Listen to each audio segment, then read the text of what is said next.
This is CBS 5 Eyewitness News. Laying down the law in the middle of the immigration debate, people in one Bay Area city now want companies to verify all their employees are legal residents if they do business with the city. Of course, hiring legal residents is the law, but the federal government rarely enforces it. Phil Mateer in Novato to show us why citizens want the city to take matters into its own hands. Phil?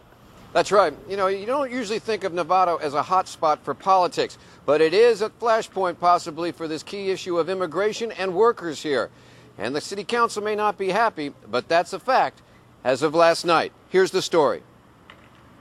That if we have this huge amount of unemployment in this country, people who are legally have a right to be in this country should have the opportunity to those jobs first.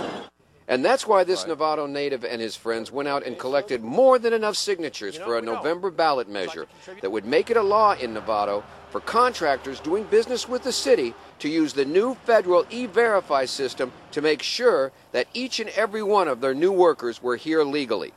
And the others, if they don't, then the contractors who are doing business will have to pay contract penalties to the city.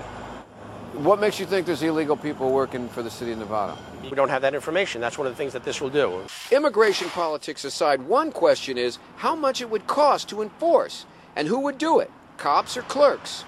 We need to know, what are the fiscal impacts of this? How is it going to affect businesses? If the city council doesn't adopt it on Tuesday, are you going to go to the ballot? Quite definitely. That was our commitment from the beginning. So, like it or not, the Novato City Council's choice is to either pass the law as is or get ready to spend another $70,000 they don't have on an election. It's not a choice they like having to make.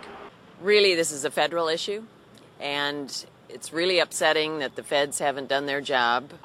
As you can imagine, immigration advocates are not happy either. We think it's also trying to turn Novato into Arizona a bit because it's trying to get a lot of press and attention to the issue of immigration. Indeed it is. I'm a U.S. citizen. It's fine with me. It's a tough one. It's kind of in the face of what's going on in Arizona. I'm not necessarily against it. I don't like it. I don't like having to do that. Do you think it'd pass if it was on the ballot?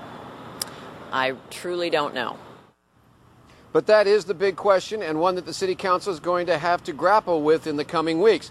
They've scheduled a meeting after they get a staff report to figure out what the impacts of passing a law like this would be on the city, whether they can do it, and whether they can not do it, because the alternative would be to go to the ballot, and if it passes, they'd have to do it anyway. Dana? Alan? All right, Phil Mateer in Novato, thanks.